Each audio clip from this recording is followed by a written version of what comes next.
हरे कृष्णा। भगवान गौतम बुद्ध को विष्णु के 10 अवतारों में 9वां अवतार के रूप में माना जाता है। वे शांति, करुणा, अहिंसा और ज्ञान के प्रतीक हैं। उनका जन्म लगभग 563 ईस्वी पूर्व लुम्बिनी यानी जो वर्तमान में नेपाल बोलते हैं, शाक्य कुल में हुआ था। उनके पिता राजा शुद्धोधन कपिलवस्तु के शासक थे और माता का नाम महामाया था। जन्म के 7 दिन बाद ही माता का निधन हो गया, इसलिए उनका पालन पोषण उनकी मौसी महाप्रजापति गौतमी ने किया। राजकुमार सिद्धार्थ को उनके पिता ने बचपन से ही सुख सुविधाओं से युक्त जीवन दिया ताकि वे संसार के दुखों से अनभिज्ञ रहें और कभी वैराग्य की ओर न जाएं। उन्होंने यशोधरा से विवाह किया और राहुल नामक पुत्र भी हुआ, परंतु अब उन्होंने महल से बाहर 4 दृश्य देखे। एक वृद्ध, दूसरा रोगी, तीसरा मृत व्यक्ति और चौथा सन्यासी। तब उन्हें संसार की नश्वरता और दुख का अनुभव हुआ। यही से उनके मन में वैराग्य के बीज अंकुरित हुआ। 29 वर्ष की आयु में सिद्धार्थ ने घर परिवार और राजसत्ता त्याग दी और सत्य की खोज में निकल पड़ी। उन्होंने अनेक गुरुओं से शिक्षा ली, कठोर तप किए, लेकिन उन्हें आत्मज्ञान की प्राप्ति नहीं हुई। अंततः वे बोध गया यानी बिहार में पहुंचे और वहां एक पीपल के वृक्ष, बोध वृक्ष के नीचे ध्यान अवस्था में बैठकर साधना की। कई दिन की गहन साधना के बाद उन्हें पूर्ण ज्ञान की प्राप्ति हुई और वे बुद्ध अर्थात बोध को प्राप्त व्यक्ति कहलाए। ज्ञान प्राप्ति के बाद उन्होंने सारनाथ उत्तर प्रदेश में अपने पहले 5 शिष्यों को धर्म का उपदेश दिया। इसे धर्म चक्र परिवर्तन कहा जाता है। उन्होंने 4 आर्य सत्यों और अष्टांगिक मार्ग की शिक्षा दी। नंबर 1, संसार दुखमय है। दूसरा, दुख का कारण तृष्णा है। तीसरा, तृष्णा की निवृत्ति से दुख अंत होता है। चौथा, दुख निवृत्ति के लिए अष्टांगी मार्ग है। अब अष्टांग मार्ग कौन से हैं? सम्यक दृष्टि, सम्यक संकल्प, सम्यक वाणी, सम्यक कर्म, सम्यक आजीविका, सम्यक प्रयास, सम्यक स्मृति, सम्यक समाधि। इन शिक्षाओं का उद्देश्य मानव को दुखों से ऊपर मोक्ष की ओर ले जाना था।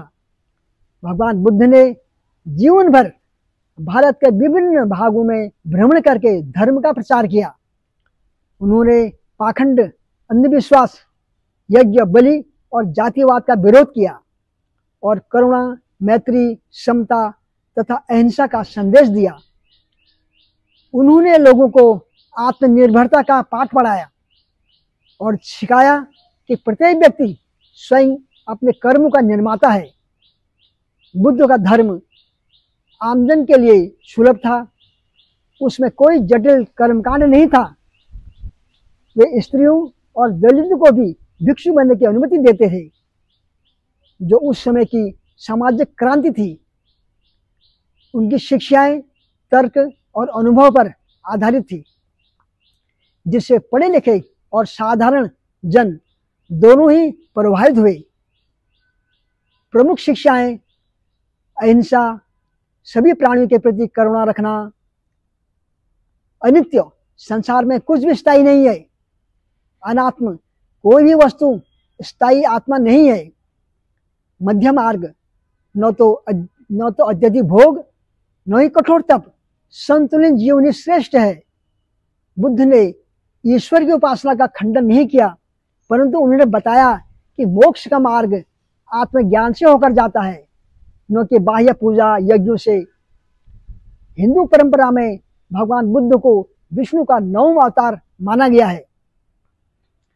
ऐसा माना जाता है कि कलयुग में धर्म के नाम पर हिंसा और पाखंड बढ़ने लग गया था। तब भगवान विष्णु ने बुद्ध रूप में जन्म लेकर लोगों को शांति, सत्य और करुणा का मार्ग दिखाया। हालांकि बौद्ध धर्म में बुद्ध को विष्णु का अवतार नहीं माना जाता, परंतु हिंदू मान्यता में यह स्वीकार किया गया है। इसका उद्देश्य यह था कि धर्म के नाम पर हो रही हिंसा जैसे पशु बलि को समाप्त किया जा सके। 80 वर्ष की आयु में भगवान बुद्ध ने कुशीनगर उत्तर प्रदेश में महापरिवर्तन प्राप्त किया। तो उसकी मृत्यु को महापरिनिर्वाण कहा गया है, जो बौद्ध परंपरा में अंतिम मुक्ति का प्रतीक है। निर्माण अवस्था बोलते हैं। जब एक बुद्ध पुरुष संसार के जन्म मरण के चक्र से मुक्त हो जाता है, उनकी मृत्यु के बाद उनके अनुयायी ने उनकी शिक्षाओं को संकलित किया, जो त्रिपिटक, विनय पिटक, सुत्त पिटक, ये 3 होते हैं। अभिधम्म पिटक के रूप में प्रसिद्ध है। ये ग्रंथ बौद्ध धर्म के मूल शास्त्र हैं। भगवान बुद्ध की शिक्षाओं का प्रभाव भारत नहीं बल्कि पूरे एशिया में फैलाया। उनके अनुयायी ने श्रीलंका, तिब्बत, चीन, Japan, Mongolia, Thailand, Burma, Cambodia और वियतनाम तक बौद्ध धर्म का प्रचार किया। आज भी करोड़ों लोग उन्हें पूज्य मानते हैं। भारत में सम्राट अशोक ने उनके उपदेशों को पूरे देश में फैलाया। अशोक ने बौद्ध धर्म को राज्य धर्म बना दिया और स्तंभों, शिला लेखों तथा विहारों का निर्माण करवाया। भगवान बुद्ध का जीवन और उपदेश आज भी मानवता के लिए प्रेरणा है। उन्होंने बताया कि मानव जीवन का उद्देश्य केवल भौतिक सुख सुविधा नहीं बल्कि आत्मज्ञान, शांति और मोक्ष की प्राप्ति है। उन्होंने बताया कि करुणा, संयम और सत्य का जीवन ही श्रेष्ठ है। वे केवल एक धार्मिक नेता नहीं बल्कि एक युग परिवर्तक, सामाजिक सुधारक और महान दार्शनिक थे। वे विष्णु के अवतार के रूप में उन्होंने अधर्म, अंधविश्वास और हिंसा से लोगों को मुक्ति दिलाई और धर्म को एक नई दिशा दी।